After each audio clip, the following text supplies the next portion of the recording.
Shalom Bracha, שהקדוש ברוך הוא יבודון santé, bracha והצלחה לבריאות, bonne année génération. Les amis,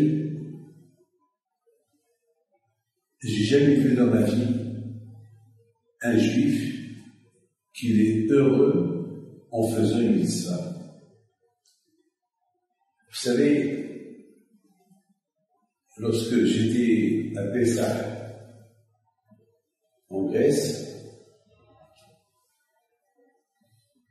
chaque année je vais là-bas, ça fait maintenant presque 15 ans que je passe Pessah en dehors de chez moi pour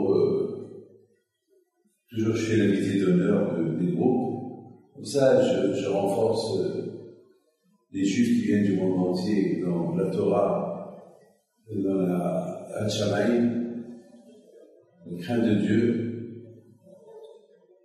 Il y a un rabbin,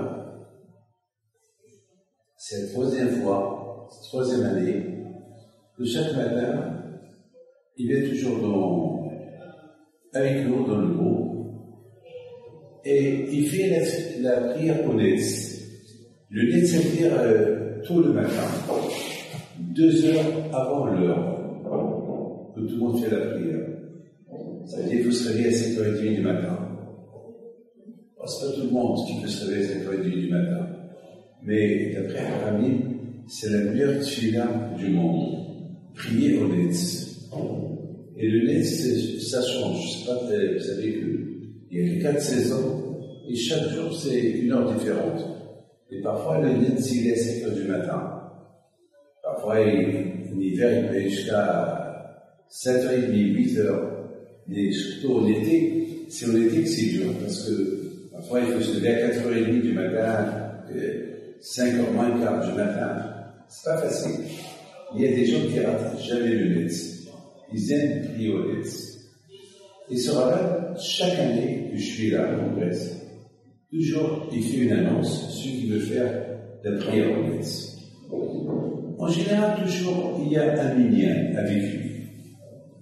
Mais cette fois-ci, il n'y a pas de vieux, il n'y a que des jeunes.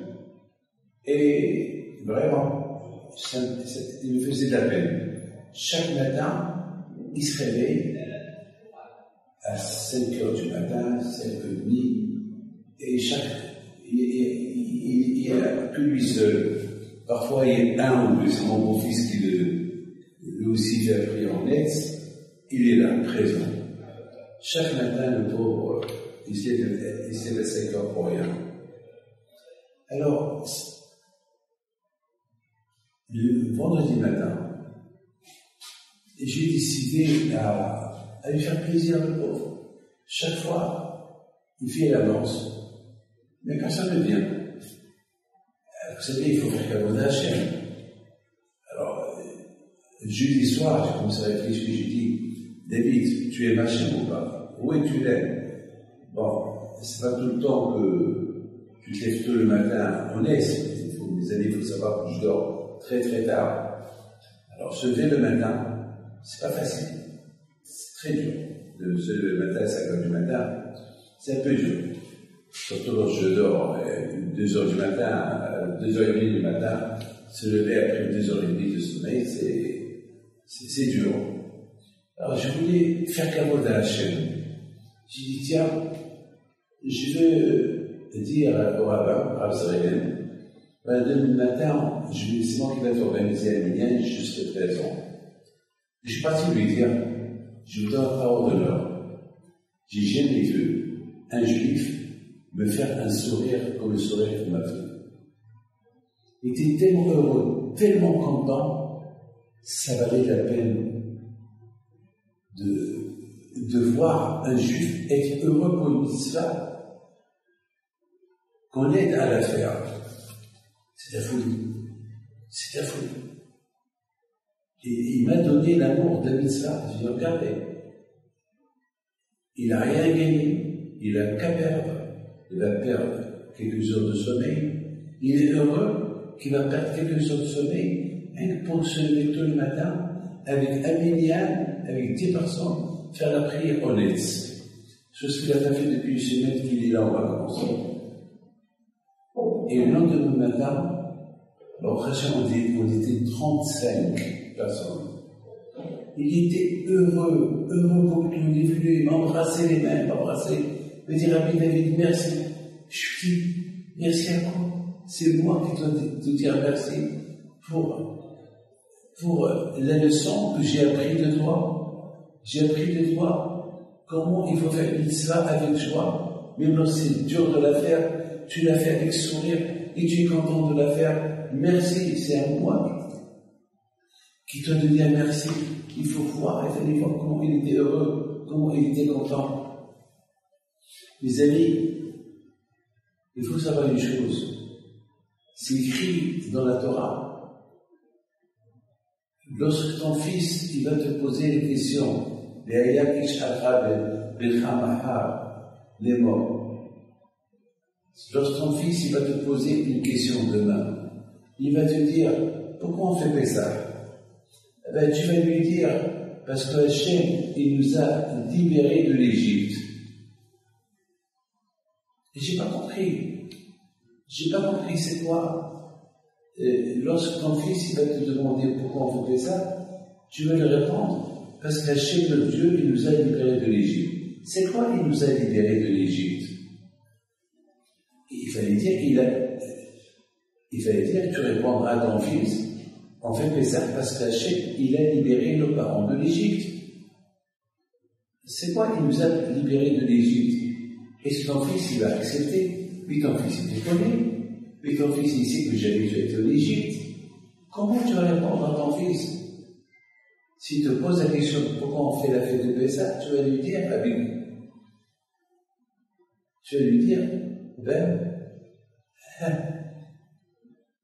on fait Pessah pour dire merci à Hachem qui nous a libérés de l'Égypte. C'est quoi ça? Vous allez écouter très bien. Vous savez, pour raconter des histoires aux enfants, les enfants, ils posent des questions. Et pour qu'ils acceptent la réponse à leurs questions, ça dépend comment on transmet la réponse. La transmission. Si tu transmets la réponse avec conviction, avec joie, les enfants vont accepter. Lorsque ton fils te dit, papa, pourquoi on fait ça? Véaya, c'est quoi le mot véaya? Lorsque Torah dit véaya, c'est-à-dire c'est la joie. Tu répondras avec joie à ton fils, avec un sourire. Et lorsque tu réponds avec un sourire, il va te croire. Et surtout, lorsque tu dis avec sourire, avec conviction, passager nous a libérés de l'Égypte, eh bien, il va accepter toute chose qu'on dit avec joie à quelqu'un, avec sourire, avec souplesse, et accepter. Si par exemple, mon fils me pose une question, et je réponds froidement, ouais, parce que, elle ne va pas l'accepter. C'est les paroles qui sortent du cœur qui rentrent dans le cœur. Et ces paroles qui sortent du cœur, c'est les paroles qui sortent avec la joie. Lorsqu'on pleure la destruction de l'État, c'est le cœur qui pleure. Alors, on accepte. Lorsqu'on dit quelque chose avec joie, c'est le cœur qui le dit. C'est accepté. Mais lorsqu'on dit la chose froidement,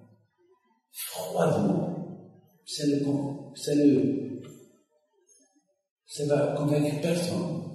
La conviction, c'est lorsqu'on dit la chose avec joie. Vous avez quelqu'un qui veut se marier, il prend la bague, et s'il dit à sa femme, lorsqu'il lui parle avec un sourire, il la regarde dans les yeux, il lui dit, voilà, Aréa Nikodéchiki, tu es ma femme avec cette bague, avec un sourire. C'est accepté. Et la femme, il lui rend le sourire et lui donne ses mains. Mais si le mari, qui veut marier, ça lui dit, tu vas être mon épouse, voilà, je vais te marier. Elle a peur. Peut-être elle ne va même pas lui donner la main. Pour lui donner la main. Elle va avoir peur de lui. Elle va comprendre que c'est des paroles qui ne sont pas du cœur. Ce ne sont pas des paroles de joie. Les amis, ce Rav Zrehi, la façon qu'il a, genre je lui ai annoncé que demain matin, à 7h30 du matin, on va être présent pour la prière, on est plus qu'amilien. Le sourire qu'il a fait, ça m'a donné une conviction que la prière du matin, elle est la meilleure. Et ça m'a même donné envie de répéter, de commencer à faire la prière au Netz. Ça m'a convaincu. Les choses qui se disent avec le cœur, ils rentrent dans le cœur. Mes amis, la Torah, elle te dit, aime ton prochain comme toi. C'est pas facile, hein. Je peux aimer tout le monde comme moi, c'est impossible. Je peux aimer ma femme comme moi, je peux aimer mes enfants comme moi, je peux aimer, je sais pas, mon père, ma mère comme moi, mais aimer quelqu'un d'autre, c'est pas facile. Comment je vais aimer le prochain comme moi?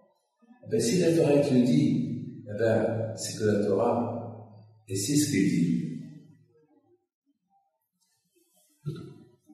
Mets-toi à sa place. Tout le temps, la personne, lorsqu'elle voit quelqu'un dans le besoin, qui se met à sa place.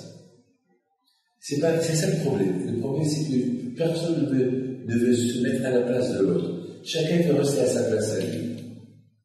Il ne veut pas rentrer dans le... Justement, la Torah te dit, si tu te mets à ta place, tu vas l'aider. Je vous donne parole d'honneur. C'est ce que j'ai pensé avec ce Rav Zrehi.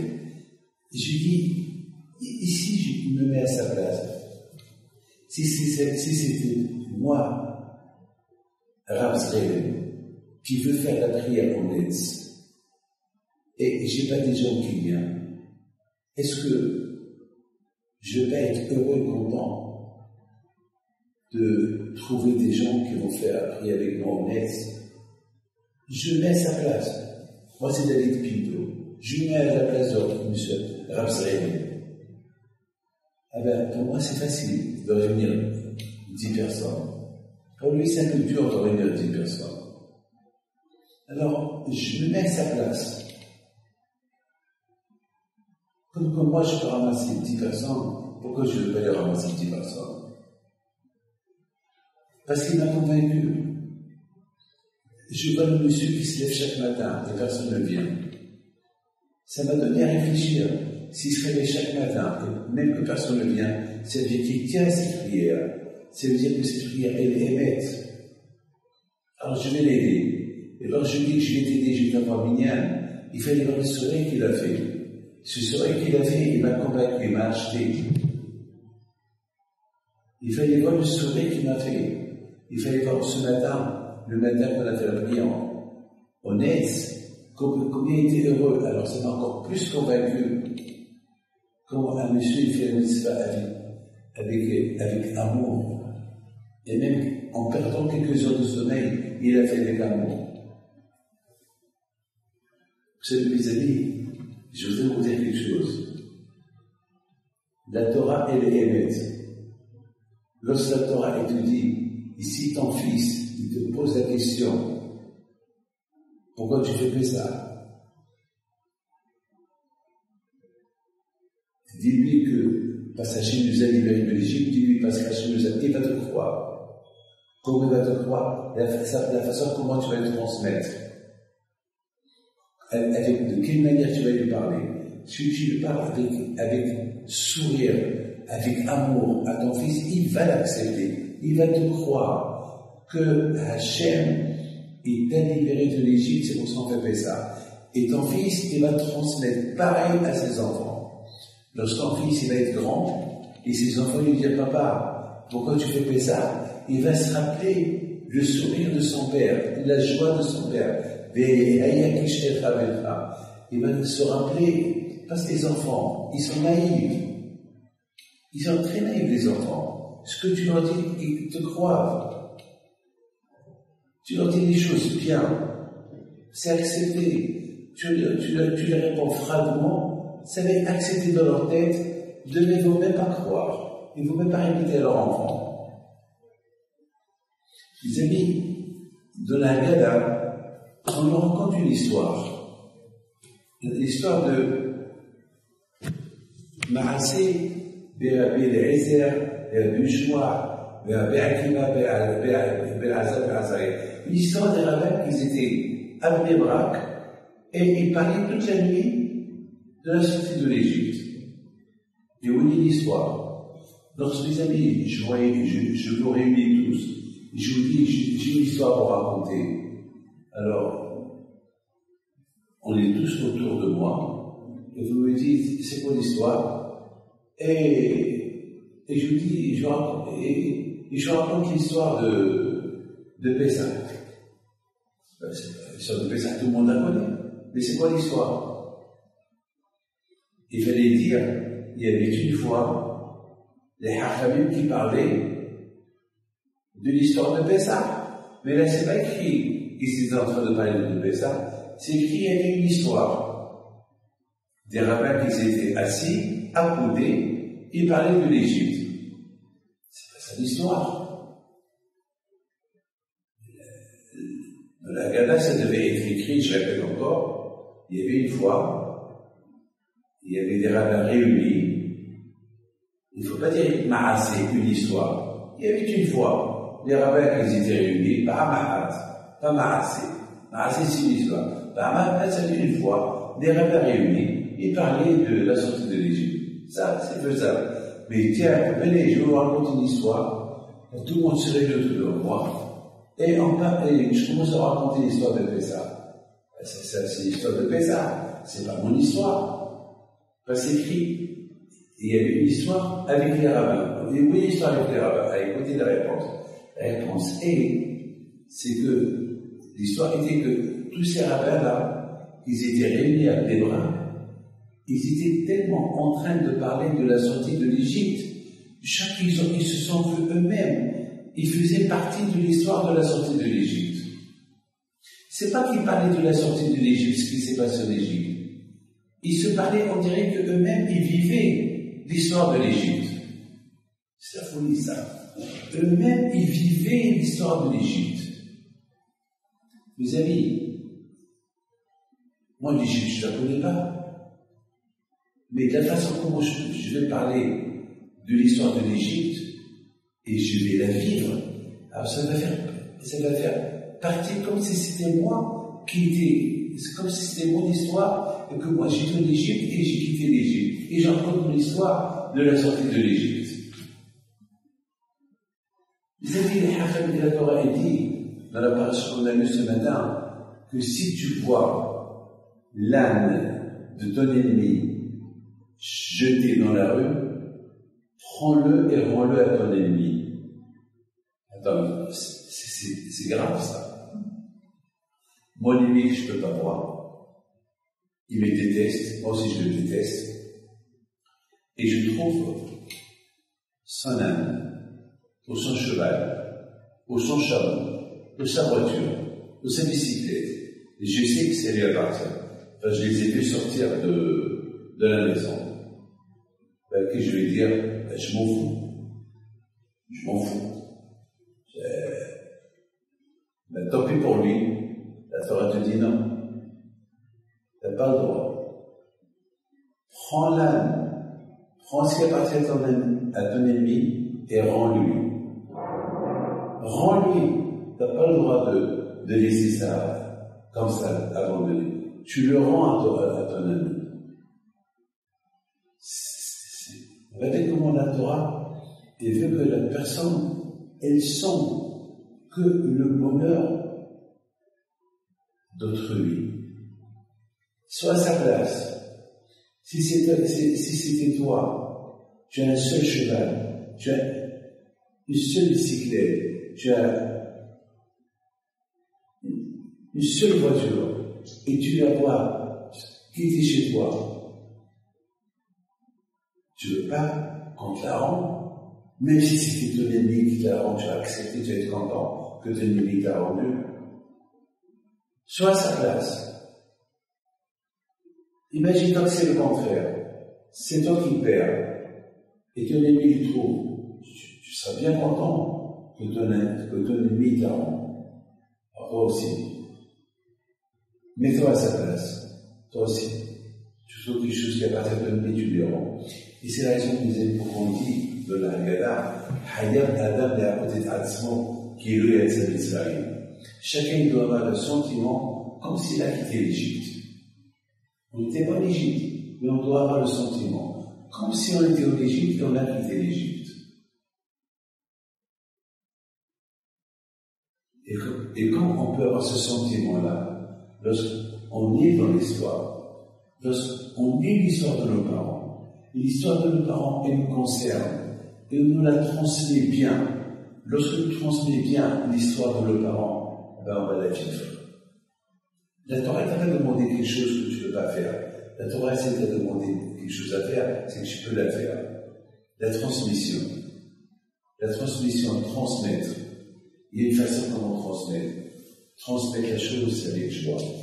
Lorsque les amis, quelqu'un, il gagne au loto. Lorsqu'on annonce quelqu'un et le nom de quelqu'un qui a gagné au loto, celui qui va annoncer, il va l'annoncer à haute voix avec un sourire. Eh, monsieur, il a gagné! Mais si, par exemple, il ne va pas la dire d'une manière convaincante, mais c'est comme qu'il se moque. Si déjà on rend la personne heureuse par rapport au loto qui a gagné, alors rends-le aussi heureux de la façon comment tu l'annonces. Ça aussi, ça fait partie du gain. Les amis, comment on peut sentir sur nous la souffrance de l'autre si on se met à sa place?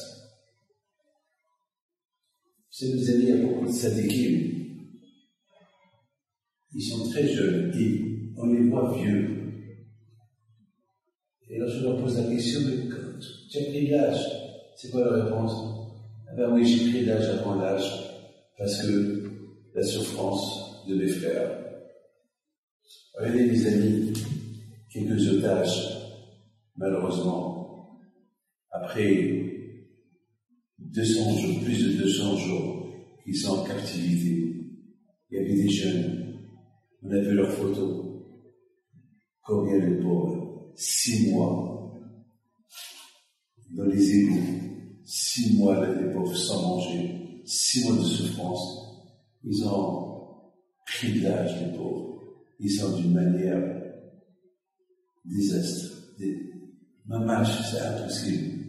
Le visage, pris de l'âge. On les reconnaît plus. On les reconnaît plus. Que Hachem fasse ce qui est admirable. Qu'on voit ce qui reste, qui évite, en bonne et parfaite santé. Amen. Mes amis, combien chacun de nous, il doit être concerné.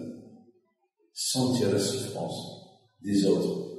On a passé Pessah. On était heureux pendant Pessah. On a fait des Sdarim à Pessah. On a vu les 4 fers. Et eux, les pauvres. Donc, quel était ils étaient les pauvres? Combien de monde doit souffrir après ça pour eux? Sentir la souffrance. Au moins, c'est vrai, pour après ça, on n'a pas le droit de souffrir. Il faut être heureux et content. Mais quand même, il faut garder une petite place de chagrin pour nos frères qui sont en captivité, pour nos frères qui souffrent, les pauvres. On ne sait pas qui est vivant, qui est mort. C'est ça le plus grand stress. Mes amis, la belle histoire de Rabbi Akiva, elle est spectaculaire. Spectaculaire. Maasé de Rabbi Akiva, Rabbi Eliezer, Rabbi Akiva, Rabbi Amaasé, une histoire. Et lorsqu'on voit c'est quoi l'histoire, ils étaient en train de raconter sur la suite d'Égypte. C'est pas ça l'histoire. Lorsqu'on dit, c'est une fois, les rabbins étaient réunis, ils parlaient de la sortie de l'Égypte. Mais là, je me suis dit, il y avait une histoire, c'est-à-dire qu'il y a une histoire que nous ne connaissons pas. Mais non, ils ont raconté l'histoire de l'Égypte. Ils ont rendu l'histoire de l'Égypte leur propre histoire, comme si eux, ils ont quitté l'Égypte. Ils étaient convaincus, tellement ils étaient dans l'histoire, jusqu'à qu'à un moment donné, l'heure de Shema Israël est arrivée, et que les élèves sont entrés, ils ont dit, raboter nos rabbins. L'heure de Shema Israël est arrivée. Lors de Shema Israël, ils étaient tellement dans l'histoire, parler de la sortie de l'Égypte. Ils ont senti qu'ils faisaient partie de la sortie de l'Égypte. Ils pensent qu'ils vivaient il y a 2000 ans. Ils vivaient dans l'histoire de la sortie de l'Égypte. Ils vivaient dans les miracles. C'est la folie. Ils étaient pas là. Ils étaient dans notre monde. Ils étaient dans l'histoire. Que leur élève, alors je me suis posé une question. Pourquoi leur élève, ils les ont perturbés? Pourquoi?